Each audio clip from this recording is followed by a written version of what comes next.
Ya, secara umum ada yang suka membagi menjadi 4 regio. Kalau saya senangnya 9 region karena lebih spesifik sesuai dengan targeting organnya. Oke ya. Saya jelaskan sedikit tentang anatomical. Ya. Nah, ada yang suka membagi menjadi 4 regio. Boleh tidak memiliki dulu deh. Nah, katanya kalau cewek boleh jangan ya.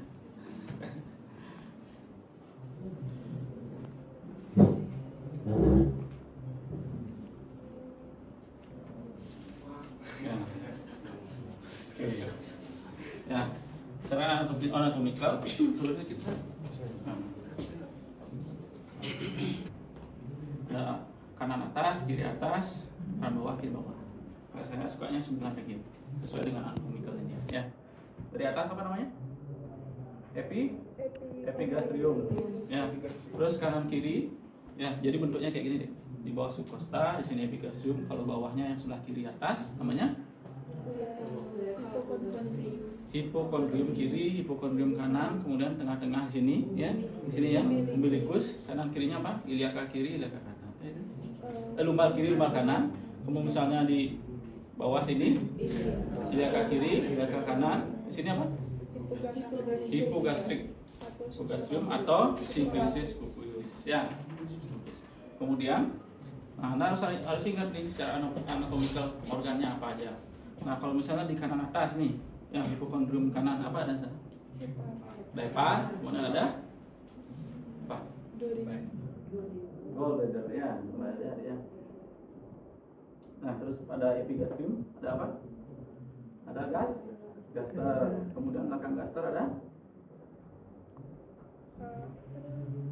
yang produksi pankreas apa namanya? Apa? Produksi insulin apa? Pankreas ya. Oke. Terus yang sebelah sini hipokondrik kiri ada? Ya, splennya. Oke. Nah, kalau misalnya di umbilikus ada apa?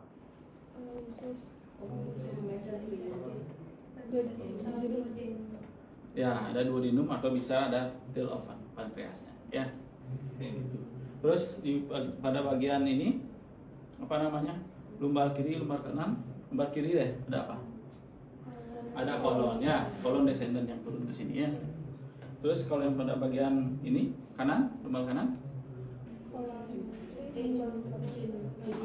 Ya, bisa ilium, kemudian bisa ada ini kolon ya, kolon ascendant ya. Kemudian kalau misalnya sebelah ini kiri,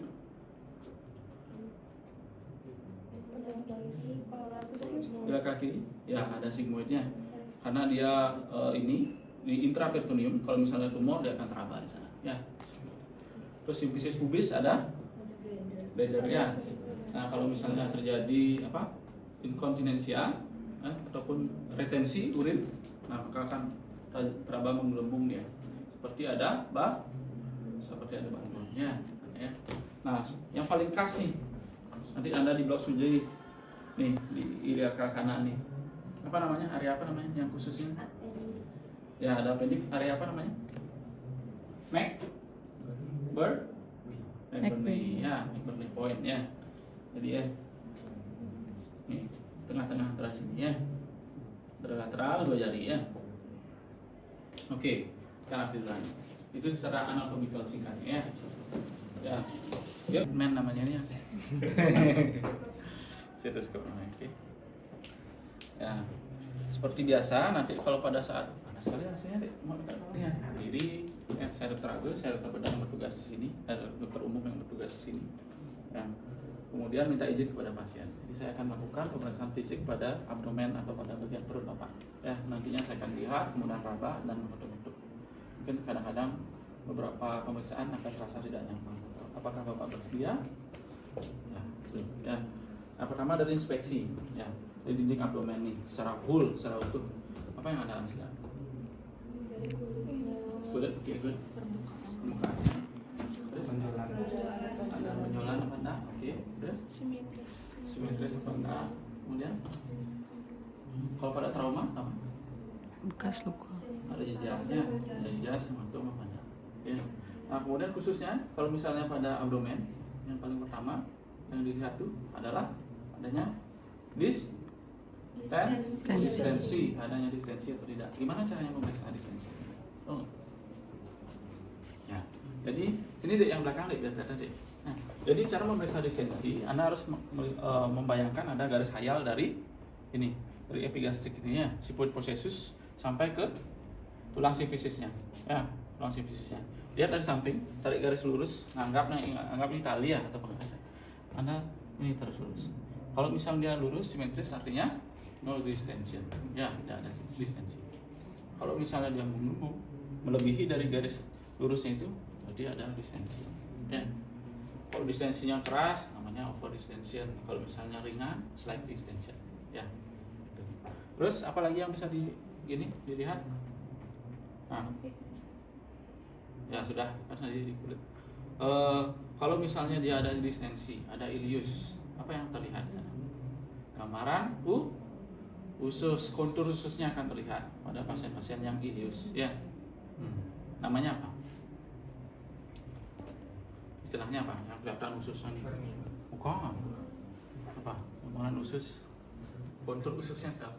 Dam kontur. Catat ya. Dam kontur namanya. Kalau misalnya pada pasien ilius perutnya kembung, dia tidak bisa BAB, tidak bisa kentut selama 3 hari.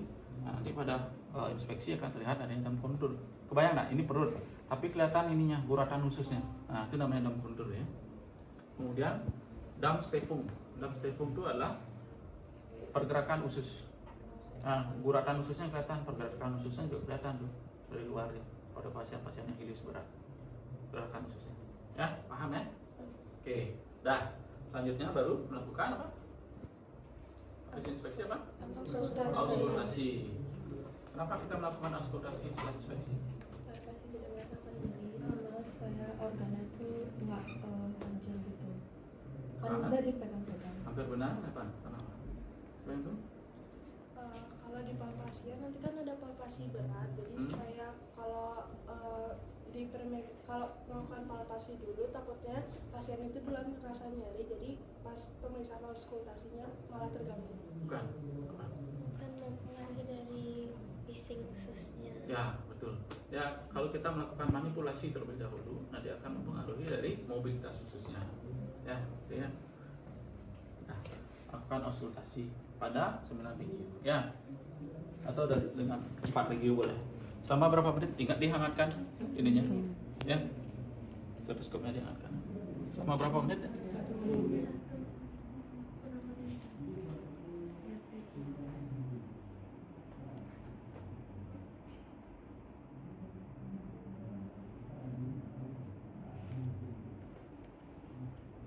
Selama berapa menit? 1 menit. Berapa ini suara bising usus yang normal? 5 sampai 34 kali per menit. Soal gitu. Ya? Dibaca lagi ya. Range-nya terlalu jauh ya. Kalau misalnya meningkat artinya apa? Belum makan kamu ya? Udah usus. Udah makan. Berapa? Ya, kalau misalnya dia meningkat, mobilitasnya meningkat artinya bisa diare ya, curiganya ya. Atau bisa ileus obstruktif itu meningkat ya suaranya. Nah, kalau misalnya pada ileus obstruktif ya, obstruktif. Jadi khasnya adalah namanya metallic sound ya. Jadi metallic sound itu terjadi karena banyaknya udara yang mengumpul pada gas ya. Udara yang mengumpul pada usus itu ya. Jadi gasnya itu berpantulan dia dalam usus. Karena dia tidak bisa obstruksi kan, tidak bisa keluar, berpantulan sana. Sehingga menimbulkan suara seperti metal, suara metal ting ting ting ting gitu. Tapi harus didengarkan lama dan tidak boleh berisik di sebelah-sebelahnya. Itu ya, bekasnya ya. Bisa pada auskultasi. Oke, next. Apa? Palpasi. Seharusnya bisa palpasi dulu, tidak masalah ya. Oke, Anda lakukan dengan melakukan relaksasi pada bagian dinding abdomen dengan melakukan ya fleksi ya, fleksi ya. Oke, pada semangat. Nah, masih ada lepas ya perutnya. Ini defense muskular nih kalau gini ditekan ya pada 9 regio ya. Ada nyeri apa enggak, kemudian massa juga kita cek ya. Kemudian pada pemeriksaan fisik hepar, ya. Nah, Anda lakukan dengan BIM manual, ya. Yang satu tangan kiri di bawah, oke? Yang ini, ya. Nah, minta pasien untuk menarik nafas. Kenapa sih? Nah, fungsinya apa? Supaya diafragma itu kan paru terisi udara, diafragma ke bawah sehingga dia menekan dari hepar supaya lebih ke bawah.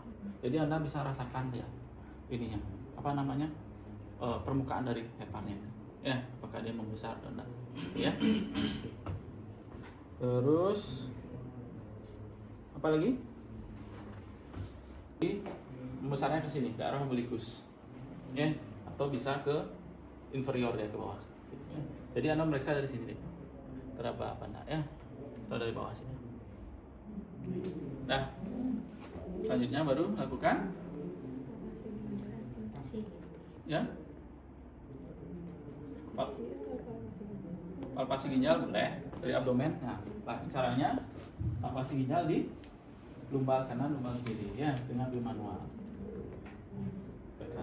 Kalau misalnya ginjal normal akan sulit teraba, ya. Kalau misalnya dia hidronefrosis membesar akan terkebas seperti ada balon, ya. Ini, periksa sini kanannya, periksa kiri, ya. Tuh. Terus apa lagi? Targeting organnya. Di sini ada pemeriksaan aorta gitu.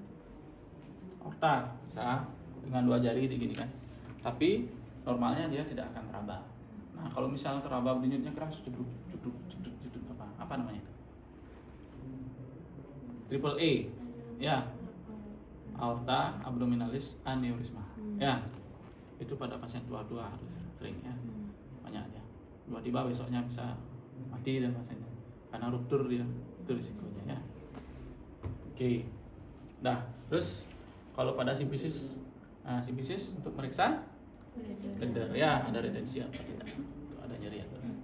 Nah, ini khasnya pada McBurney, ya. Anda buat garis hayal dari umbilikus sampai ke sias, ya, sias ini tulang yang paling menonjol, ya. Buat sepertiga dari lateral. Ini kan ada bagi jadi 3, 1, 2, 3 regio. Nah, di sebelah sini. Nah, di sini apa posisi apa? Pada pasien sakit. Kalau sakit operasi sekarang. Suaranya apa aja namanya, Dek? Jelaskan. Timpani dan Dalnas, ya. Dalnas itu menandakan kalau misalnya Anda mengenai bagian usus, kan itu, ya. Maka suara normalnya adalah timpani. Kalau misalnya nih, ya, pengukuran ini, ya, hepar, ya. Ada 2, ya. Dari tengah, dari umbilikus ke atas hingga ke epigastrium, hingga ke siput processus, atau bisa dari lumbal kanan naik ke atas sampai ke kostanya, ya, subkosta. Nah, kita nilai di sini perubahan suaranya. Nah, di sini dia sudah mulai padat. Artinya apa? Ada hepar, ya. Kemudian dari samping,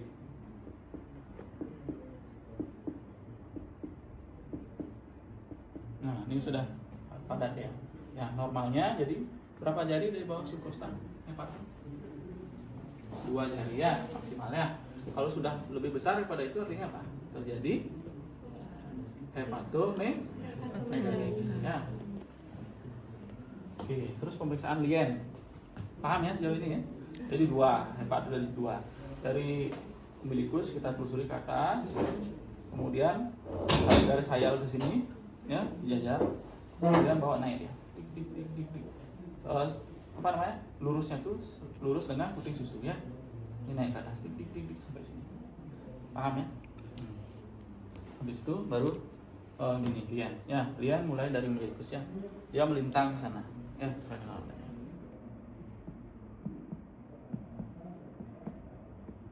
Tapi jarang dia memang, karena dia di belakang banget posisinya dia. Dari belakang sini, dari bawah ke atas. Oke. Nah, shifting dullness dan pemeriksaan undulasi namanya. Jadi untuk memeriksa adanya asites, ya, pada perut, ya. Undulasi. Ceritanya kan perutnya pasien ini kembung nih, ya. Ada cairan sana, ada asites, ya. Biasanya kapan bisa terjadi asites? Ada Ya, ada cairan penyebabnya karena apa? Pertama bisa suatu keganasan malignansi. Ya. Yang kedua pada pasien gagal ginjal sehingga cairannya menumpuk di intraabdominal.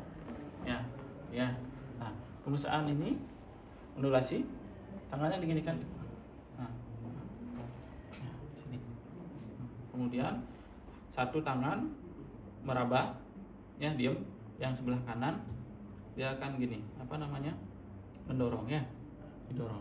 Kalau misal ada cairan, Anda dorong dari sini, cairannya akan sampai ke sana.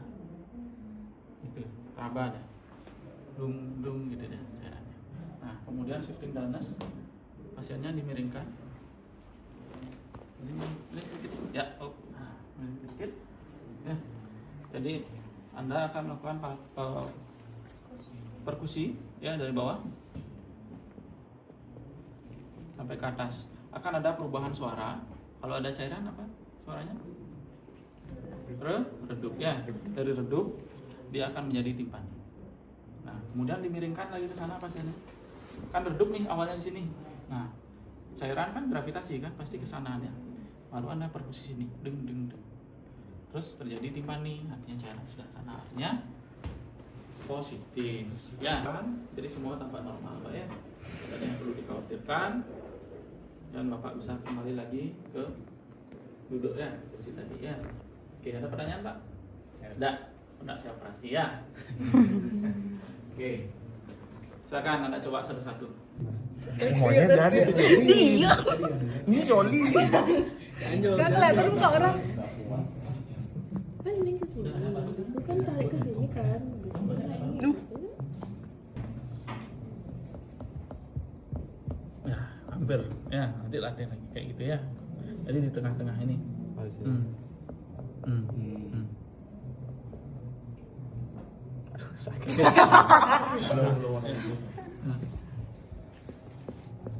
Gitu ya. Itu kayak dokter ini. Gerakannya jangan kayak malu gitu ini. Beda kok gerakannya. Tema ini.